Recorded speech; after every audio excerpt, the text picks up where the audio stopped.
नमस्कार बच्चों, जय हिंद। आप लोगों के लिए फिर से हम एक बार उपस्थित हैं। आप लोगों को वास्तविक संख्याएं जो मैथमेटिक्स में पहला चैप्टर चल रहा है उसमें लासा मासा का टॉपिक चल रहा है। उसमें हम ये तीसरा लेक्चर लेके आए हैं। जैसा कि आपको हम एक कुछ खास कॉन्सेप्ट बताएंगे लासा मासा के प्रश्न जो लैंग्वेज वाले होते हैं। तो लैंग्वेज वाले सवालों में क्या होता है कि आपको उसमें लैंग्वेज समझनी होती है, तभी आप सवाल लगा सकते हैं। तो आज हम आपको एक विशेष टॉपिक पर बात करेंगे। जैसे कि ये कोई वृत्ताकार सर्किल है, जैसे कि कोई वृत्ताकार सर्किल है। अब ए और बी, ए बी सी मान लो तीन व्यक्ति हैं। अब इसके चारों ओर चक्कर लगाते हैं कुछ अपने अपने समय पर।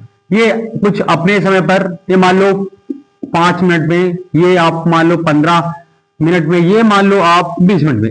अगर ये चक्कर लगाते हैं तो ऐसा कब, कौन सा समय आएगा या कब ऐसा समय आएगा जब एक साथ ये मिलेंगे। तो एक तो ये है कि जब कई व्यक्ति वृत्ताकार पथ पर चक्कर लगाते हैं तो वहां पर पूछा जाएगा ये पहली बार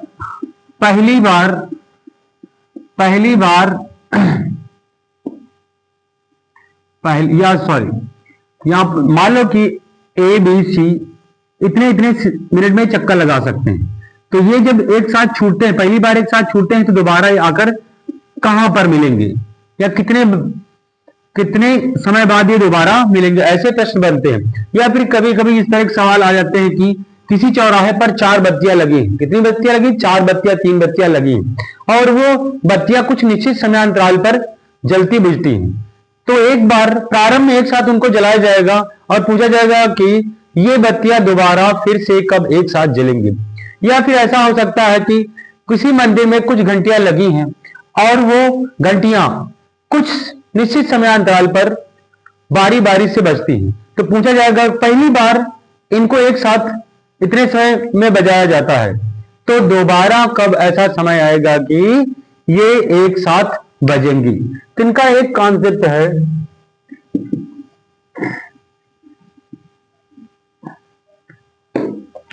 इनके नोट पॉइंट हम याद रखेंगे। नोट पॉइंट, यदि कई व्यक्ति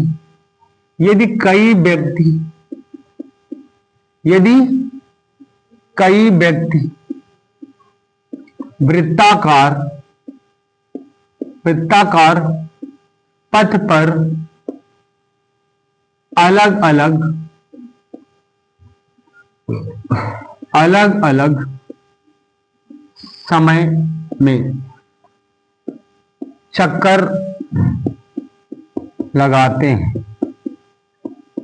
तो ये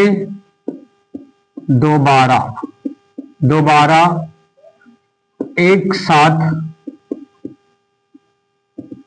कब मिलेंगे, यानी टाइम पूछेगा कब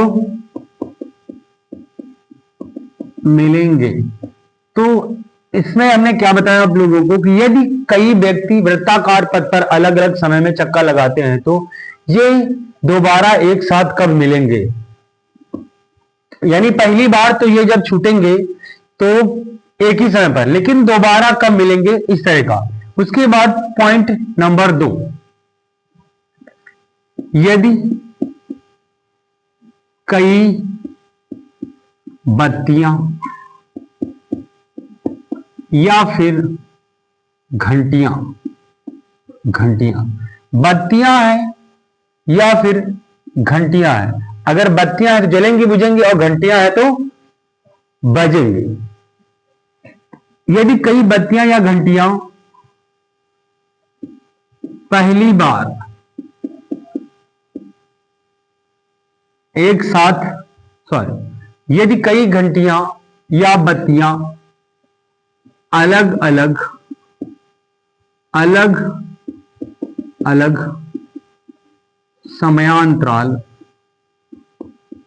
अंतराल में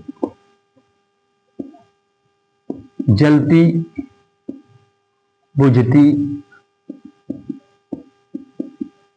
बुझती हैं, यहां पर घंटियां हटा दी जाएगी, 3 स्टेप ले लेंगे, कोई दिक्कत नहीं। यदि कई बत्तियां अलग अलग समयांतराल में जलती बुझती हैं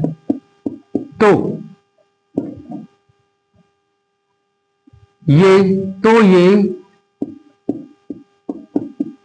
दोबारा एक साथ कब जलेंगी। अब इसी तरह से नंबर 3, यदि कई घंटियां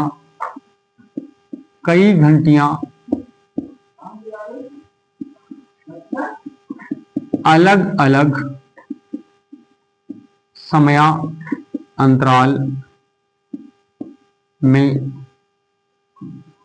बजती हैं तो ये दोबारा फिर कब एक साथ बजेंगे। यदि इस तरह के आपके लैंग्वेज के सवाल या भाषा के सवाल आते हैं तो हमें केवल क्या निकालना होगा, इन आंकड़ों का लासा निकालना होगा। क्या निकालना होगा, लासा ज्ञात करना होगा। जो लासा ज्ञात करना होगा, क्या ज्ञात करना होगा, लासा ज्ञात करना होगा।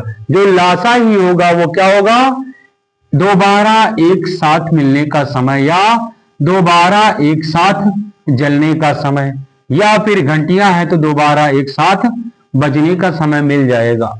तो इस तरीके से कॉन्सेप्ट आप एक बार ठीक से देख लेंगे तो इस तरह के सवाल आपको एकदम हवा में लगेंगे। तो हम आपको इस कॉन्सेप्ट पर आधारित प्रश्न बताएंगे।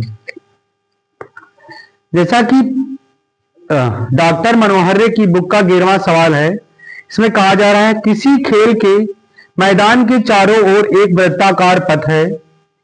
किसी खेल के मैदान के चारों ओर एक वृत्ताकार पथ है। इस मैदान का एक चक्कर लगाने में सोनिया को 18 मिनट लगते हैं, जबकि इसी मैदान का एक चक्कर लगाने में रवि को 12 मिनट लगते हैं। मान लीजिए कि वे दोनों ही एक स्थान और एक ही समय पर चलना प्रारंभ करके एक ही दिशा में चलते हैं। कितने समय बाद वे दोनों पुनः प्रारंभिक स्थान पर मिलेंगे।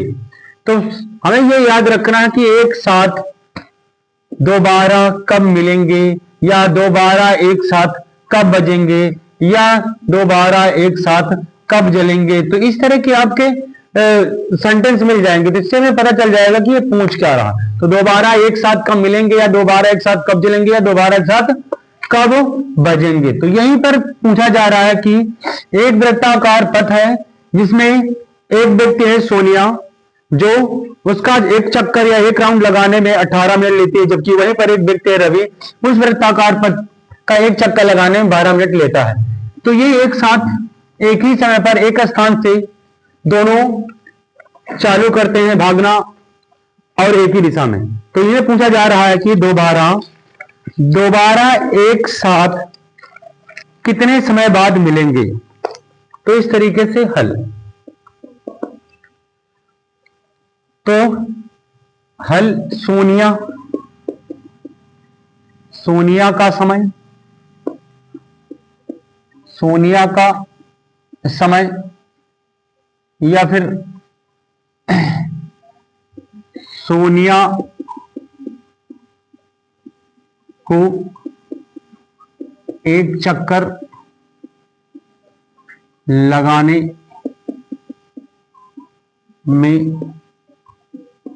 लगा समय बराबर कितना है, 18 मिनट। जबकि रवि को एक चक्कर लगाने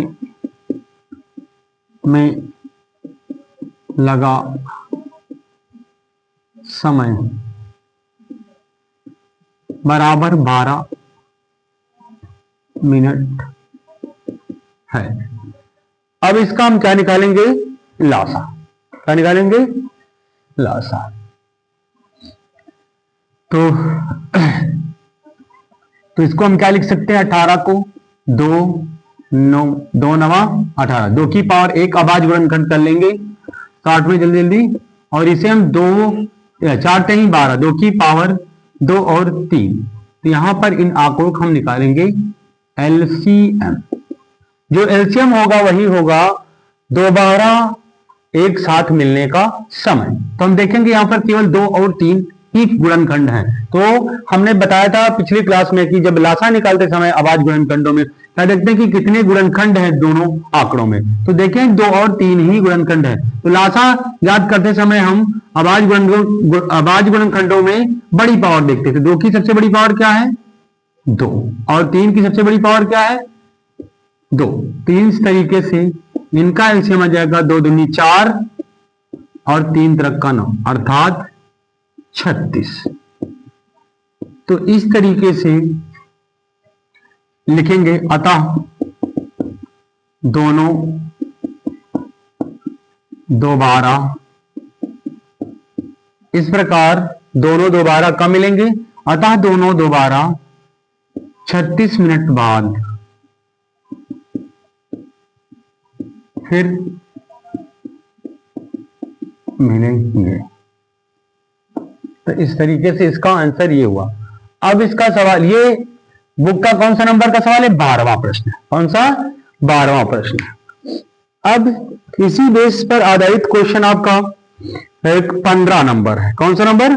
15 नंबर भी हम बता रहे हैं। 3 घंटियां क्रमशः 9, 12 तथा 15 मिनट के अंतराल पर बजती हैं। 3 घंटियां क्रमशः 9, 12 तथा 15 मिनट के अंतराल पर बजती हैं। यदि वे एक साथ बजती हैं तो कितने समय बाद वे पुनः एक साथ बजेंगी? यानी पहली बार एक साथ बजती हैं तो दोबारा कब बजेंगे एक साथ? अर्थात दोबारा यहां पर रिपीटेड जब पूछ लिया जाए तो हमें समझ जाना चाहिए कि यहां पर क्या पूछ रहा है कि इन आंकड़ों का लासा पूछ रहा है। वही लासा क्या होगा? इनके दोबारा बजने का समय मिल जाएगा। तो यहां पर हम इसको इरेज करते हैं। तो सवाल क्या है? 3 घंटियां, पहली घंटी कितने समय में बजती है? कितने समय अंतराल में?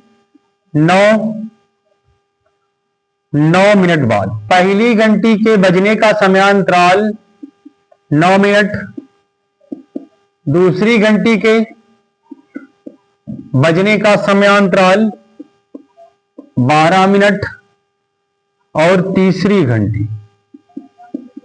घंटी के बजने का जो समयांतराल है वह 15 मिनट है। तो हमने बता दिया था कि पहले ही कि यदि घंटियां हो या बत्तियां हो एक प्रारंभ में एक साथ बजती हैं तो दोबारा ऐसा दोबारा कब ये पुनः एक साथ बजेंगी? तो पहली बार ये एक साथ बजती हैं तो दोबारा कब बजेंगी, यही समय निकालना है। तो दोबारा बजने का समय जो निकालना होता है वह इन आंकड़ों का क्या निकालना होता है? एलसीएम। तो हम लिख सकते हैं 3 को 9 को 3 की पावर 2, और इसको क्या लिख सकते हैं? 3 चौक 12 अर्थात 2 की पावर 2 और 3 की पावर 1। उसके बाद 15 को हम लिख सकते हैं 3 गुणे 15। अब इन आंकड़ों को हम क्या निकालेंगे? एलसीएम। क्या निकालेंगे? एलसीएम। तो देखेंगे यहां पर फैक्टर क्या है? 2 है, 3 है, 5। जब इन आंकड़ों के फैक्टर को देखते हैं तो यहां पर क्या मिलता है? 2 और 3 और 5 अर्थात 3 फैक्टर हैं। तो एलसीएम निकालते समय हम प्रत्येक फैक्टर की सबसे बड़ी पावर लेते हैं। तो एलसीएम में 2 की सबसे बड़ी पावर 2 है, 3 की सबसे बड़ी पावर 2 है, और 5 एक फैक्टर है तो लिख देंगे ज्यों का त्यों। तो एलसीएम, तो अगर हम कहें 2 की पावर 2 का मतलब 4, 3 त्रिक का 9 गुणे 5, 5 को 20 गुणे 9 अर्थात 9 दूनी 18। अतः वह समय कौन सा होगा? जब ये दोबारा फिर से एक साथ बजेंगी। तो 180 मिनट बाद ये फिर से दोबारा एक साथ बजेंगी। इस तरीके से हम आपको इस पर आधारित कुछ सवाल दे रहे हैं, इनको आपको हल करके इसके आंसर को कमेंट बॉक्स पर देना है। तो इन आंसरों का कमेंट बॉक्स में आंसर देना है, हालांकि इन्हीं बेस पर आधारित सवाल है।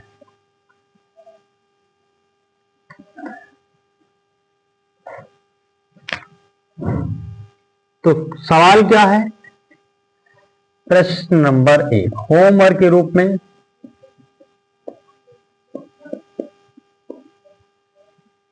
5 घंटियां, कितनी घंटियां? 5 घंटियां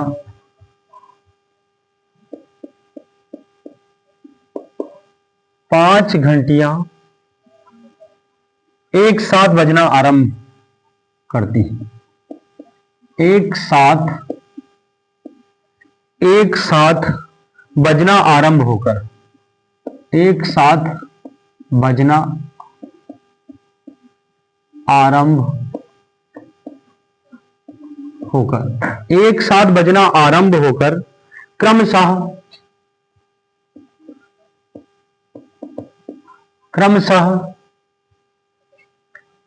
3, 6, 9, 12 तथा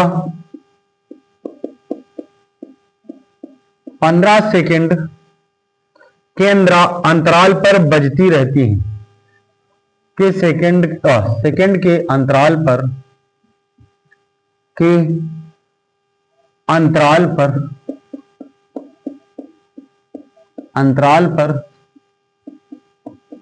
बजती रहती हैं। तदनुसार वे दोबारा एक साथ कब बजेंगी? तदनुसार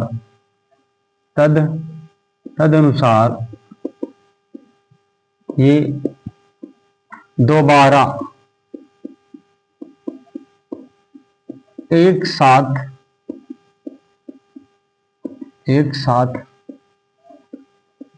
कब बजेंगी? एक तो प्रश्न ये है, और दूसरा प्रश्न है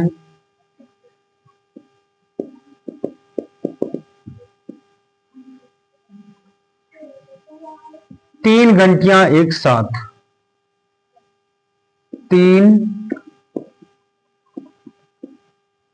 घंटियां एक साथ,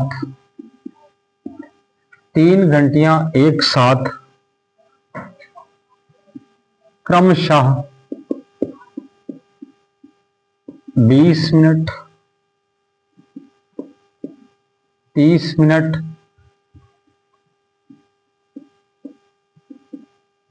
30 मिनट तथा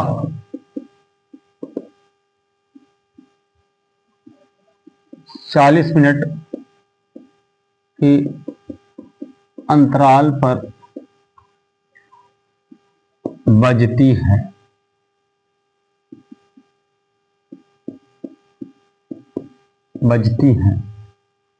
प्रारंभ में इन्हें एक साथ चालू किया गया। प्रारंभ में इन्हें एक साथ चालू किया गया।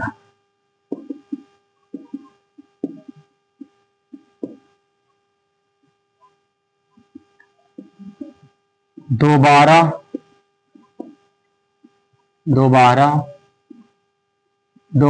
एक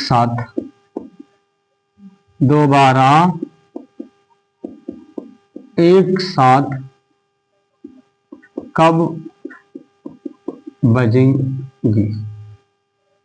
तो इन दोनों प्रश्नों का आप आंसर कमेंट बॉक्स में जरूर देना। अब सवाल हम लगाते हैं 16वां। इन सवालों को आप लोग ठीक से नोट कर लीजिए।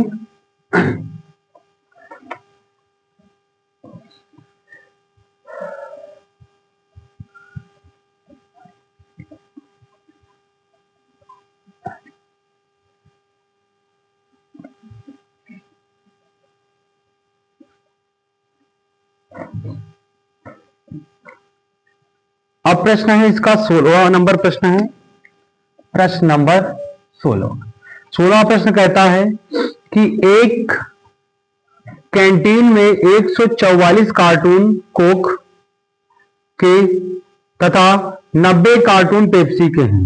क्या प्रश्न बोला? एक कैंटीन में 144 कार्टून कोक के तथा 90 कार्टून पेप्सी के हैं। यदि प्रत्येक समय पेय की गड्डी समान ऊंचाई की है और समान कार्टून रखे हैं, तब प्रत्येक गड्डी में कार्टून की अधिकतम संख्या क्या होगी? तो यहां पर हमें ध्यान देना है अधिकतम और न्यूनतम। तो जब अधिकतम अगर लग जाए किसी प्रश्न में तो वहां पर हमें ज्ञात करना होगा HCF, और न्यूनतम यानी अधिकतम लग जाए या फिर बड़ी से बड़ी या बड़ा से बड़ा, बड़ी से बड़ी या बड़ा से बड़ा आंकड़ा लग जाए या अधिकतम लग जाए तो वहां पर HCM, न्यूनतम हो या छोटी से छोटी, इन शब्दों को पकड़ेंगे तभी शब्द वाले सवाल हम आसानी से लगा सकते हैं। न्यूनतम या छोटी से छोटी अगर आंकड़े में दिया हो ये शब्द तो वहां पर क्या निकालेंगे? LCM। जैसा कि सवाल में कहा गया है कि एक कैंटीन में 144 कार्टून कोक के तथा 90 कार्टून पेप्सी के, यदि प्रत्येक समय पेय की गड्डी समान ऊंचाई की है और समान कार्टून रखे हैं, तब प्रत्येक गड्डी में कार्टून की अधिकतम संख्या क्या होगी? तो प्रत्येक गड्डी में कार्टून की अधिकतम संख्या, तो कोक के कार्टूनों की संख्या, कोक के कार्टूनों की संख्या बराबर कितनी है? 144। उसके बाद पेप्सी के कार्टूनों की संख्या, पेप्सी की यहां पर लिख लेंगे हल, पेप्सी की कार्टूनों की संख्या जो दिया है वो 90 है। क्या है? 90 है। अब सवाल में कह रहा है कि यदि प्रत्येक समय पेय की गड्डी समान ऊंचाई की है और समान कार्टून रखे हैं, तब प्रत्येक गड्डी में कार्टूनों की अधिकतम संख्या क्या होगी? तो प्रत्येक गड्डी में अधिकतम कार्टूनों की संख्या ज्ञात करना। क्या ज्ञात करना? ज्ञात करना है प्रत्येक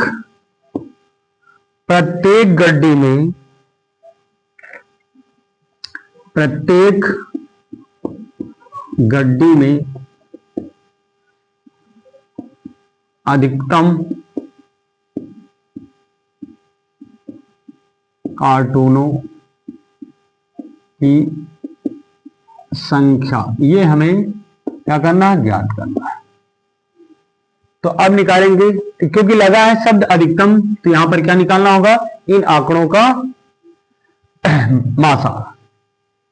तो 144 के हम फैक्टर करेंगे तो हमें पता है 16 नवैया 144 होता है, 16 नवैया 144 होता है। 16 को हम लिख सकते हैं 2 की पावर 4 और 9 को लिख सकते हैं 3 की पावर 2। उसके बाद 90 को हम क्या लिख सकते हैं?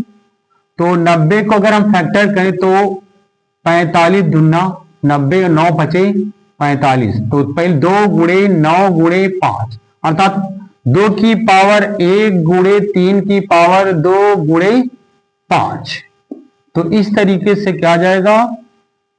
इनका फैक्टर आ जाएगा। अब हम निकालेंगे इनका HCF यानी मासा या फिर HCF। तो यहां पर HCF में क्या देखा जाता है? उभयनिष्ठ गुणनखंड। तो उभयनिष्ठ गुणनखंड में केवल 2 और 3 गुणनखंड ही कॉमन है, तो 5 पर हम ध्यान नहीं देंगे। मासा में केवल कॉमन फैक्टर या उभयनिष्ठ गुणनखंड को देखा।